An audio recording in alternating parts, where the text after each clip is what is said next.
following program is a peer-to-peer advice show and does not diagnose mental health conditions. If you're seeking social services, please call or text 211 or go to 211.ca.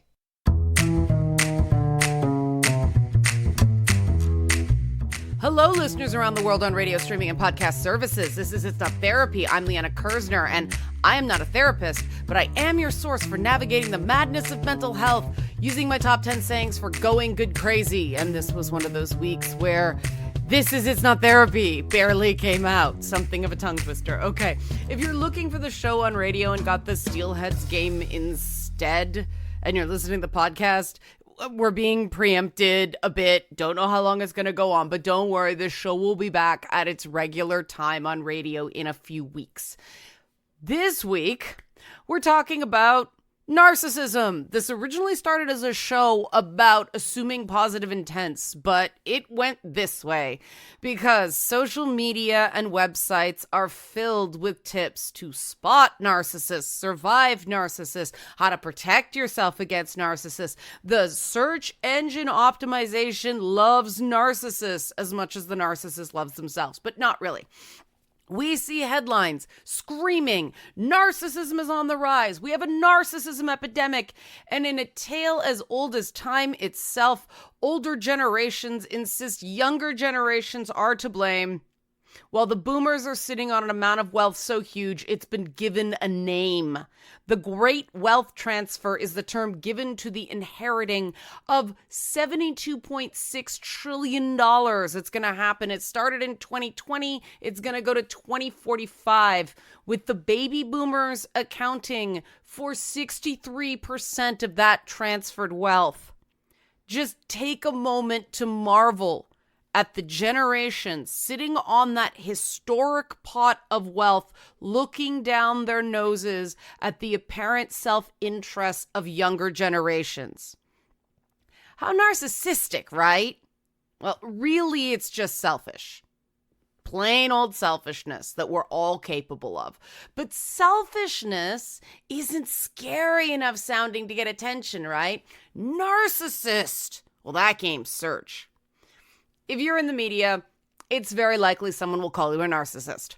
If you try to achieve anything difficult where there's a risk of failure, some people treat that as narcissism. If you say, stop doing that, I don't like that, or no, you might get called a narcissist, which is ruining the understanding of what narcissism really is. While narcissistic traits can be emulated by non-narcissists, the rate of actual narcissistic personality disorder is very low. At highest estimates, it's anywhere from 1 to 6 and a bit % of the population. Pretty low. Now, you may have seen the headline that 18% of CEOs are narcissists, but that statistic is a little misleading. The actual statistic is that 18% of CEOs score moderate to high in narcissism. And that moderate range, well, those people can be good leaders with some flaws, right? As opposed to narcissists that have a real problem. And you're not going to believe this, but some of these studies were based solely on CEOs' LinkedIn profiles. Do I have to say that's hardly a solid metric? Since these are CEOs. They don't write their own LinkedIn profiles. There was a paper, full disclosure, that shows a correlation between the degree of narcissism in someone and their involvement in feminist activism. It's one paper. I just wanted to show that, I'm not cherry picking results. Internet trolls score high in dark triad traits, including narcissism, so on and so forth. Stuff like this is why I started doing this program. This stuff filters through articles and opinion pieces and TikToks and comes out the other end, I'll say, thoroughly digested. We know what digestion produces, right? Right. Every jerk boss, every terrible person is not a narcissist. Every person who was mean to you sometimes is not a narcissist. And if you need to slap a pathologizing label on someone to handle your own hurt feelings, that's your business, but it's not going to help you make the best choices. The problem with our current narcissists everywhere, Buzz Lightyear meme, right, is that simple expressions of confidence or pride get labeled as narcissism. I think I'm pretty good at this is not narcissism. A narcissist would have to be the best at whatever it is. I have a right to be here is not narcissism. A narcissist would not even question that. I'm proud of myself for that is also not narcissism. Narcissists deep down have low self-worth, an unstable sense of self, which is why they need to be constantly appeased. If someone gets really angry, it's not automatically narcissist rage. And if you can't accept anyone ever being angry at you, that's something to work on, to put it lightly. The symptoms of narcissistic personality disorder are presented as a super cute acronym called special me. But like anytime I talk about personality disorders on this program, I'm going to caution you that the vocabulary, the accepted vocabulary is not great. You probably don't have a personality disorder just because you recognize a few things on this list. I'll unpack after I read. Okay, special me. S, sense of self-importance, in that they exaggerate achievements or talents, not just the talents and achievements they actually do have. They exaggerate, okay? Sense of self-importance. P, preoccupation with power, beauty, brilliance, ideal love, or success. E, entitled, meaning to an unreasonable degree of entitlement. That means not just equal treatment, it means special treatment. C, can only be around people who are important or special, or believe that they can only be understood by special or high status people.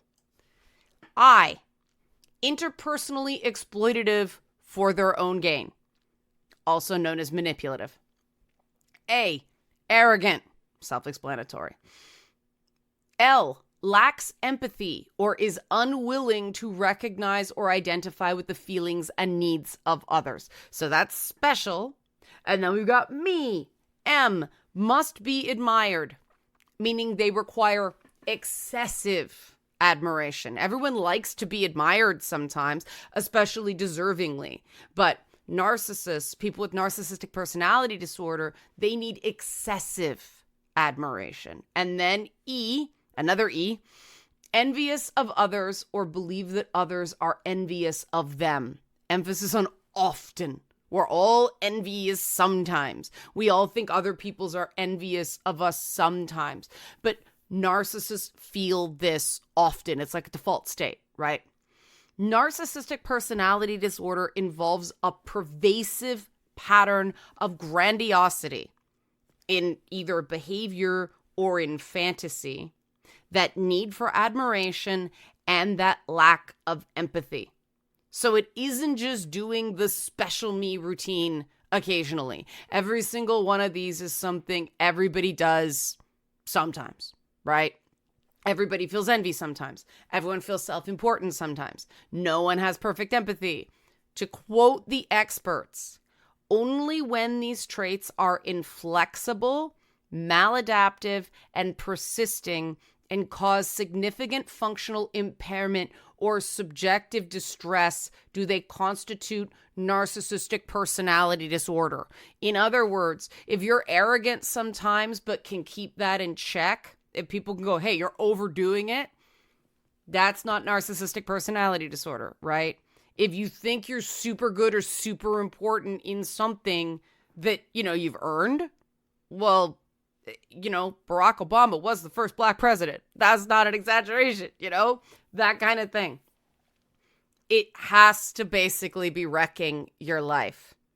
The problem with narcissistic personality disorder is that those people don't see that it's wrecking their lives. I think we all sometimes wish we could just turn off our feelings, but a lack of empathy leads to really bad, destructive decisions.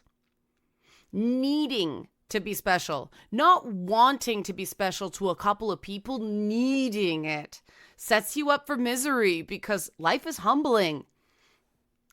Again, that doesn't mean you shouldn't ever want to be special. It's just you have to be able to handle the times when you're not. You should feel special to your spouse. You should feel special to your friends. As long as you don't need to constantly be special or struggle with giving that sense of specialness as well as receiving. I know I'm beating this into the ground, but I want to be clear.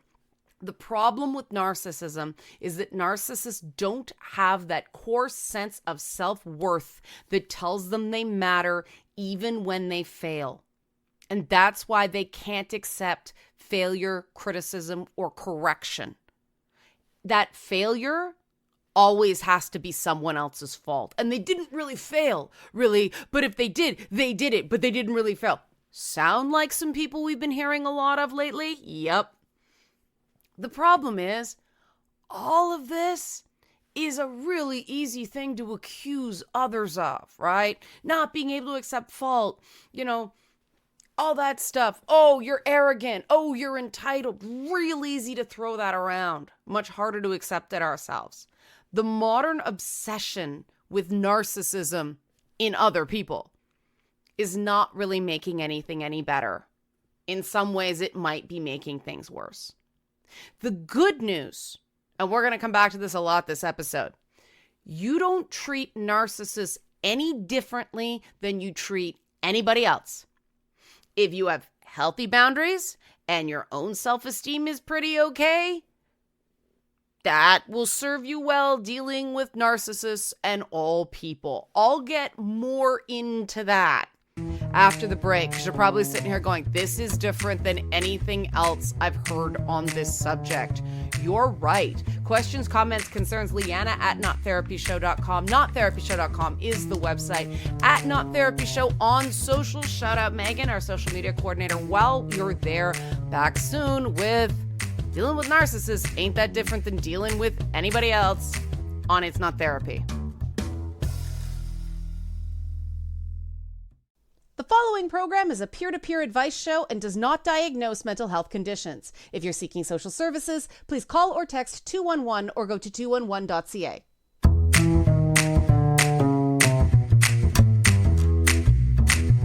We're back in It's Not Therapy. I'm still Liana Kersner. I'm still not a therapist. We're still talking about narcissism, dealing with it without seeing it everywhere.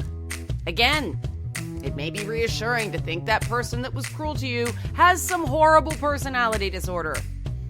It's just not likely. And you have to be careful not to appear like a narcissist yourself, armchair diagnosing people. There's very little upside to labeling someone with a personality disorder unless you are a clinician. There's a lot of overlap to the various diagnoses, and unless you're very close to someone, you're often not getting the real picture. You're definitely not getting the whole one. The only thing that thinking, this person might have this personality disorder is, okay, these are the things we should focus on more when dealing with these people because, good crazy, there's as many varieties as there are people. Bad crazy follows some very specific patterns. Now, granted, we live in an age now where even mental health professionals are violating what's called the Goldwater rule, meaning not diagnosing people running for office from afar. 200 mental health professionals signed a letter last year accusing Trump of malignant narcissism and antisocial personality disorder. Didn't do much, did it? Now, it's undeniable that Trump shows signs of the colloquial definition of narcissism. So does Elon Musk. More on that later. But debating whether Trump or Musk has a personality disorder distracts from the obvious fact that much of their public behavior is objectively terrible. If the bar for checking someone's behavior is a personality disorder, a lot of people are going to get away with a lot of bad behavior. It's actually more effective to just focus on the behavior instead of trying to diagnose the person. Because, one, true narcissists mask pretty well most of the time.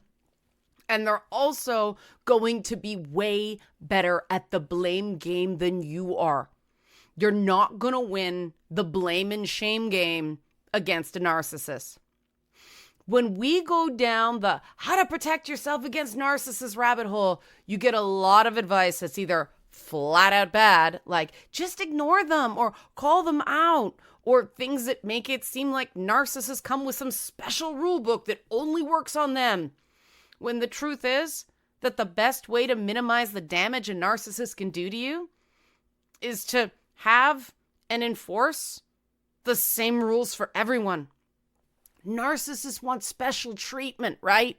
If you treat everyone the same, they're not going to get that narcissistic supply out of you.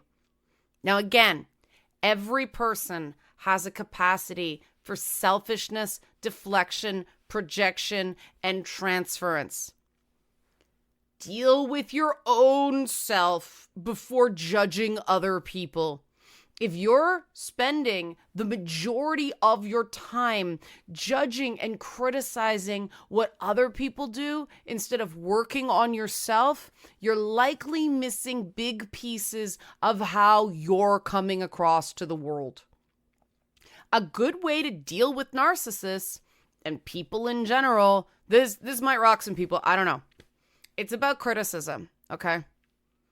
Criticism, I've found, tells you more about the person doing the criticizing than the person being criticized. If the criticizer is cruel, that says something. If the criticizer is trying to be kind and fair, that's showing you who they are. Ever watched someone, dressing down a subordinate and they say, "What are you, stupid or something?" How often have you thought, that boss is right, the employee is an idiot? Maybe on TV, maybe, but in real life, probably not. You're more likely to think the boss is a jerk, right? Especially if you know the person and you know they're not an idiot. And yet, so many of us repeat exactly that sort of abusive behavior, going to name calling, attacking the person instead of just dealing with the behavior when we feel threatened or small. And a lot of people make excuses that it's okay when we do it. It's not. And if you have trouble admitting that to yourself, you're going to be easier for a narcissist to bait and manipulate. And that manipulation, that's the real problem when you're being preyed on by a narcissist, okay? The screaming, the yelling, the guilt, the lying, the coercion, it's all about getting you to do what they want. True narcissists don't really care about other people's feelings the way the rest of us do. They care about them as tools to get what they want. So the best armor against a narcissist is self-awareness and self-compassion. Because narcissists are obsessed with status and admiration. Remember, these are the things they understand better than you. Because they have to be better than you, they can't form real connections with you. Right? Real connections are formed between equals. They can't do that when they're constantly worrying about looking better than everybody else, right? When somebody's closest relation in their life is their selfie stick, they're not connecting to other people. And this is really interesting because this goes back to the idea that everybody in media gets called a narcissist sometimes, right?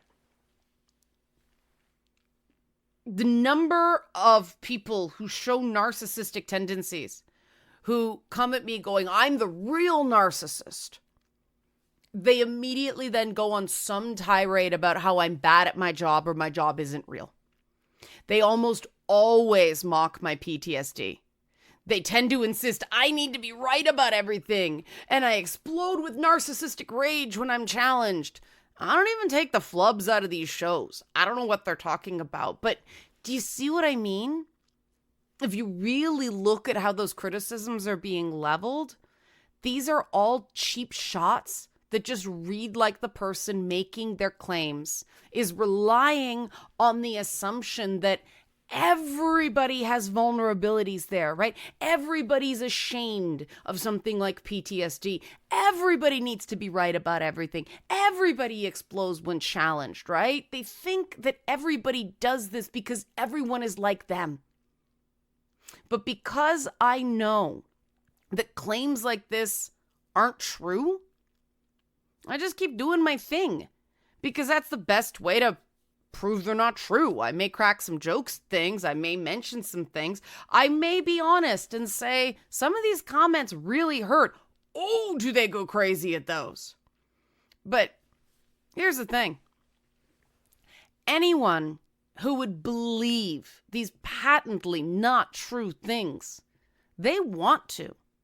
So these apparently narcissistic bullies are kind of doing me a favor because they highlight the other people in my life that don't think the best of me. They think the worst of me. And I don't want those people around me, right? So if people are going to believe that noise, bye. And that's not because I think they're all bad people.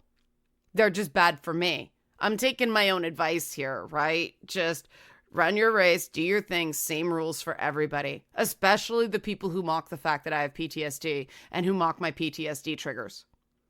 I'm extremely aware that a condition like PTSD makes a lot of people uncomfortable because there is a lot of stigma and misunderstanding out there.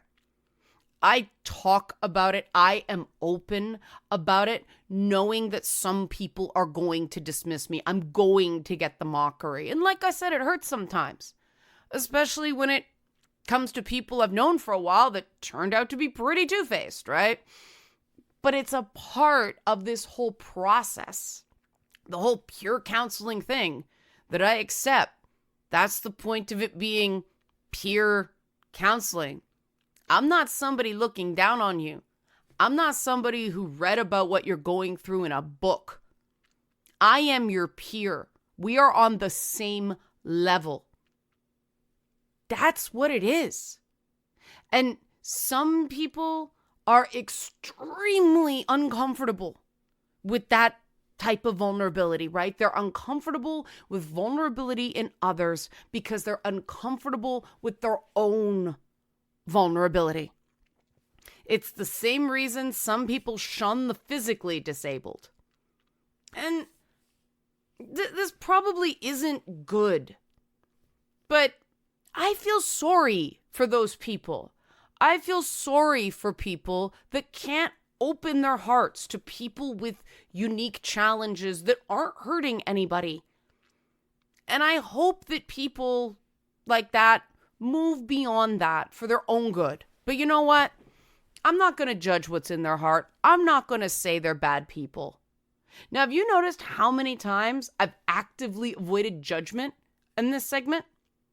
That's the best way I've found to counter a narcissist. And that people are like, what? Yeah, again, very different. That's probably a good place to take a break because when we come back, I'm going to walk you through a really high profile example of this from the recent news.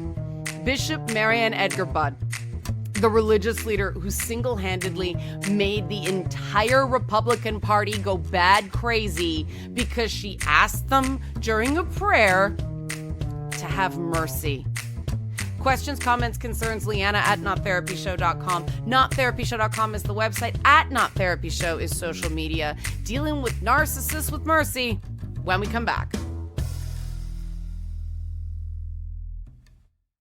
The following program is a peer-to-peer advice show and does not diagnose mental health conditions. If you're seeking social services, please call or text 211 or go to 211.ca.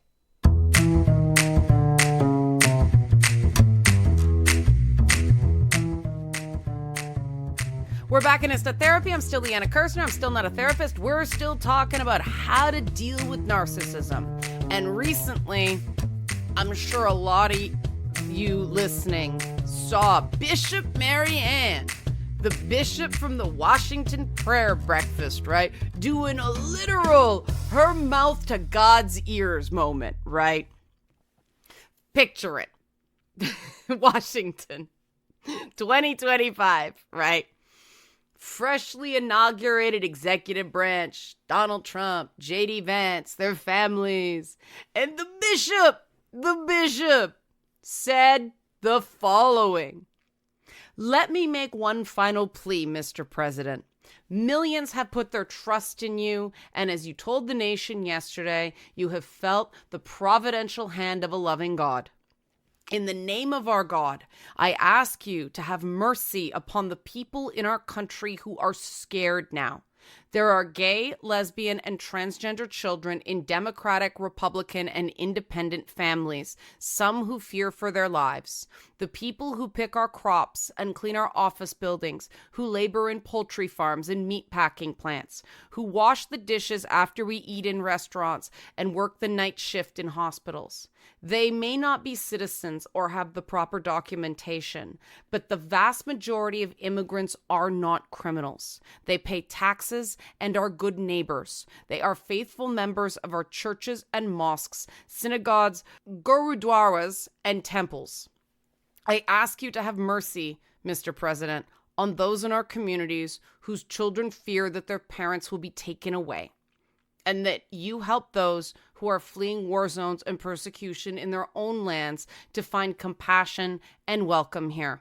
Our God teaches us that we are to be merciful to the stranger, for we were all once strangers in this land. May God grant us the strength and courage to honor the dignity of every human being, to speak the truth to one another in love, and walk humbly with each other and our God for the good of all people in this nation and the world. Amen. Pretty much Jesus 101, right? Or at least, okay, Ezekiel 2:22. It was actually Moses that was the immigrant who had a child in a foreign land. There, Jesus was in another part of there's a lot of children born in foreign lands in the Bible. This is relevant, right? But not to this. What's relevant is in response to, basically Exodus 2:22, Trump and his cronies hit the roof. They called the bishop nasty and not smart. They said she should be deported. And the bishop didn't match their energy. She didn't ignore them, but she didn't placate them. She acted like an adult, while a bunch of very powerful men acted like toddlers having a tantrum. This bishop has found the secret sauce, and I encourage every person who is dealing with, not necessarily a card-carrying narcissist, but somebody who's a power-hungry bully. That's how you handle them. You just do what you've always done. Really. Forget all the online advice. Just do you, boo. Don't play their game of trying to collect supporters or spreading the most rumors. Just be honest, authentic, and don't get baited into performative apologies to make peace. Once you start that, you will never stop. Only apologize to a narcissist if you really think you did something wrong. In fact, only apologize to anyone if you really think you did something wrong, because otherwise it's a manipulation. An apology is, again, you're doing it for you, not them. That's you giving other people a chance to see you and what you stand for, not to gain position. A narcissist won't do that. A narcissist will never really do anything because it's the right thing. They will never do anything just to make you happy. That's another thing to keep in mind. Narcissists are never really going to care about you. Not really. Not in the way people with fully functioning empathy care. And I mean, everybody has various degrees of empathy. Some people have a lot. Me. Oh, that's so narcissistic for her to admit. No, it's really not. It's a problem sometimes, right? The narcissists, they have an advantage in certain situations because in the short term, they care about other people. They can seem very caring. They can seem very charming, right? Because the way they care about people is the way they care about their own reflection in the mirror. If they look good in that mirror, they take full credit for looking good. Yeah, looking good, right? If they don't look good, it's a bad mirror. It's all the mirror's fault. Mirror's nasty, right? Mirror's bad. Mirror's an idiot, right? Now, that doesn't mean you can't care about someone with that kind of narcissism. Narcissists are still people. Very empty people, but still people. It's actually good, in my opinion, to care about them. It's just a sort of self-aware caring that takes practice and work because you have to accept that it's never going to really be reciprocated. Again, that caring you feel is about what sort of person you are. It's not about hoping that they'll someday come around to feeling the same way. You can't control that. Healthy goals are based on things you can control. Top 10 phrase. Most narcissists don't and can't really admit they need help. They're special, remember? Not disordered. And again, this isn't a skill. This idea of, caring, not necessarily, you can sometimes hope it's going to be reciprocated, but not expecting it to. It's not contingent on reciprocation. This approach, it'll help you in making friends, definitely in dating, maintaining close relationships, and knowing when to get space from someone. It's the ability to take emotional risks that won't leave you decimated, right? Whether you care about someone isn't contingent on if they care about you. And caring about someone doesn't mean they get access to you. And unfortunately, I had to learn this when I was a teenager.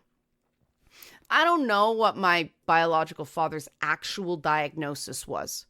Nobody ever told me. It was something. He was hospitalized for a while, but all I know is he had rages that sure looked a lot like narcissist rage.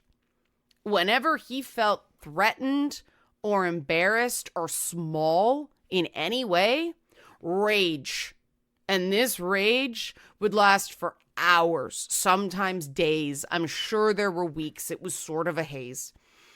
It wasn't until I was an adult that I learned that most people can't stay that angry for that long.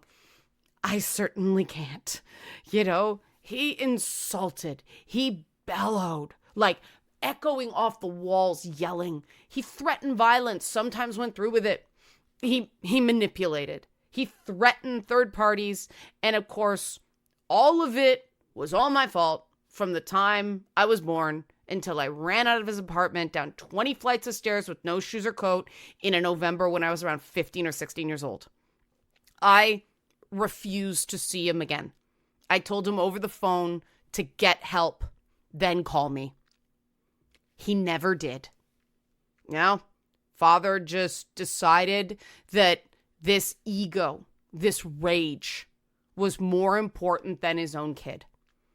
Of course, he made everybody else involved miserable, trying to coerce me, trying to manipulate, right? My mother was getting so upset at me for how difficult it was for her to deal with him, but I kept refusing. I have no idea why. I think I was just so done. It was terrifying and I felt awful, but I just couldn't do it anymore. Of course, over a decade goes by. He's dying in the hospital. And he told all the nurses about his daughter who was on television. No, it wasn't even quite, it was around that. Yeah. I heard he had a picture of me Okay, I guess he got it from a newspaper or the internet. I found this out because somebody reached out and contacted me for the show that my father, that I hadn't seen in my entire adult life, was using me as a status symbol. When I reached out to the hospital to find out what the heck was going on, the nurses at the hospital tried to guilt me into seeing him. I refused again. One particular nurse got really belligerent with me, again over the phone. And I eventually told her that my father had been hellishly abusive and we'd been estranged for years. And the silence on the other end of the phone made it clear that he'd given her a very different story. Did my father have narcissistic personality disorder? I have no idea. Did he have multiple symptoms consistent with it? Okay, let me give you one more story. He had doctor on his credit cards because he had a PhD in education. He had doctor on his credit cards and he was a gym teacher with spotty employment. If that's not artificially seeking status, I don't know what is. And not knowing a diagnosis didn't change what I had to do. The only thing that really protects you from a narcissist is space.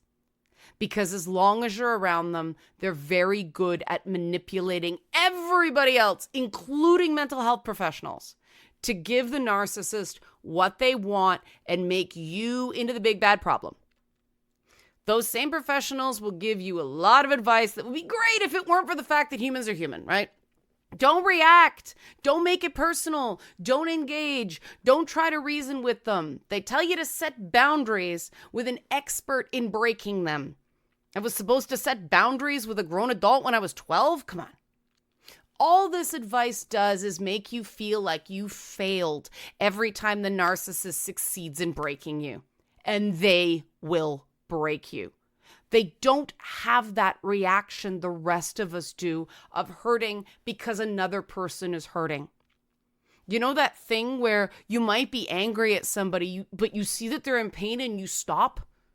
Well, people like this, seeing pain in another person just encourages them. They'll either be disgusted by the weakness or actively enjoy the pain they're causing. The sadism is scary. And you can cover your butt as much as possible, go to HR, tell people what's going on, keep notes. But if you're really dealing with a real narcissist, they will do anything to appear superior, and they're not inhibited by a typical conscience. They'll lie. They'll lie spectacularly, and people will believe them. Or at least believe them enough that you will become the problem or both of you will become the problem. Either way, there's really no way to effectively deal with a true narcissist except space. Get as much distance as you can. But it's not over. Getting that space is painful. Third parties aren't going to want to make the adjustment. They will blame you. One of the most exhausting things in my life was going to weekly trauma counseling where the therapist kept saying, anyone who isn't supporting you in recovery has to go. And that seemed to make sense, but then I'd try to go apply that, try to seek support with that from friends and family, only to be told week after week that it was BS. I was a ping pong ball between the system and the people in my life. And it wasn't BS, but it was a completely foreign concept in the social circles I was in. And you never quite get over experiences like that, but you do get through them. Top 10 phrase, don't let problems that aren't your fault lead to mistakes that are. And that was heavy. And I don't want to leave the show like this. This is a fun show, right? We don't even talk about like superheroes and all that stuff. So when we come back, I want to shift gears a little bit, but this is really, really important. I'm going to talk about not lumping autistic people who have trouble recognizing some emotions in other people but care when they know what those emotions are. So that's autistic people. That's not narcissists who can identify what someone is feeling. Mostly, they just don't care, right? So we're going to get back to that and the distinction, because I again, not feel responsible if I didn't clarify that. Questions, comments, concerns, Liana at nottherapyshow.com, nottherapyshow.com, or at nottherapyshow on social media. When we come back, the differences between narcissism and autism on It's Not Therapy. The following program is a peer-to-peer advice show and does not diagnose mental health conditions. If you're seeking social services, please call or text 211 or go to 211.ca. We're back in It's Not Therapy. I'm still Liana Kersner. I'm still not a therapist, and we're wrapping up this show on narcissism. But like I said before the break, I just want to be very clear about the difference between the empathy deficits in autistic people and the empathy deficits in narcissists, because they're polar opposites of each other, right? The similarities are in sort of the outcomes, right? Both autistic people and narcissists can struggle with starting and maintaining relationships, feeling and showing empathy, paying attention, listening to others, even daily functioning, right? Meltdowns, burnout, navigating people is hard. Peopling is hard for people with autism, right? And it can look like narcissism because of the turning inward. Autistic people also sometimes struggle with recognizing they've made a mistake, which some people confuse with narcissism. Autistic people can appear very critical of others while being hypersensitive to criticism themselves. And then there's that lack of situational awareness and fixation on special interests that some people can misread as self-absorption. But it's different. Autistic people tend to lack what's called cognitive empathy, recognizing inner states in other people. Now, I say tend to because some people learn. They work very, very hard on learning to understand what's going on with other people. Even though autistic people lack cognitive empathy, they still have emotional or affective empathy, meaning once they know what another person's feeling, they respond appropriately or appropriately to them, right? They care. A narcissist, on the other hand, reacts to other people's emotional states, that, affective empathy or lack thereof, they react to that manipulatively. So instead of truly caring, the narcissist tries to get other people to do what a narcissist wants by manipulating their feelings. Now, furthermore, an autistic person's preoccupation with a special interest isn't self-absorption the way a narcissist is obsessed with fantasies of how wonderful and special they are. Even though, all the idiots around me don't see it, right? It's possible for someone to be both autistic and narcissistic. Though, just giving you the facts, autism is much more likely to coexist with borderline personality disorder, which can look a lot like NPD in times, obsessive compulsive personality disorder, not to be confused with OCD. Obsessive compulsive personality disorder is OCPD, or schizotypical personality disorder. Now, those last two are not cluster B personality disorders, but it can happen that someone both has, clinical narcissism and autism. And that's why Elon Musk's recent awkward gesture that looked a lot like a Nazi salute exploded the internet. And you may have seen this, which is why I want to talk about it. Some people are trying to give Musk's behavior a pass because he has low needs autism, what we used to call Asperger's syndrome. But, well, yes, awkward body movements are definitely part of that condition. That's not all Elon did. He doubled down with Nazi jokes afterwards. He tripled down. He quadrupled down all the way to a far-right rally in Germany. This is absolutely not explained by autism. That looks a lot more like Musk got angry at being criticized while at the same time reveling in the negative attention, right? Oh, he doesn't like being criticized. He does like being the center of attention and being special. Musk may be one of the rare cases where autism and narcissism coexist. Emphasis on might. I am not a therapist. So I want to make it clear to everyone, because this has been in the news, most autistic people aren't like Elon Musk that way. In fact, the autistic people I work with, they really, really don't want to offend people. And they find the negative reactions they get, especially online, they find that kind of scary. They wouldn't dare do something like that because they know that they struggle with that cognitive empathy and don't know how people are going to react. And yeah, none of us know how other people are going to react. But for a person with autism, it's a lot of very conscious calculations that a lot of people take for granted. People with autism, they can be very, very caring people. They just, express it a little differently. And you'll meet few people as intensely loyal as the autistic people that I call friends. They sometimes just want to talk to you about Pokemon or Splatoon or vampires for like 25 minutes straight, right? That's all it is. That's the deal. It's not... A lot of these things look similar, but the root is very, very, very different. Autism is rooted in actual brain structure differences. That's why we call it neurodivergent. Narcissism, the best we can tell, is rooted in childhood neglect. And it's not the brain per se, it's something else. It's not as well understood where narcissism comes from.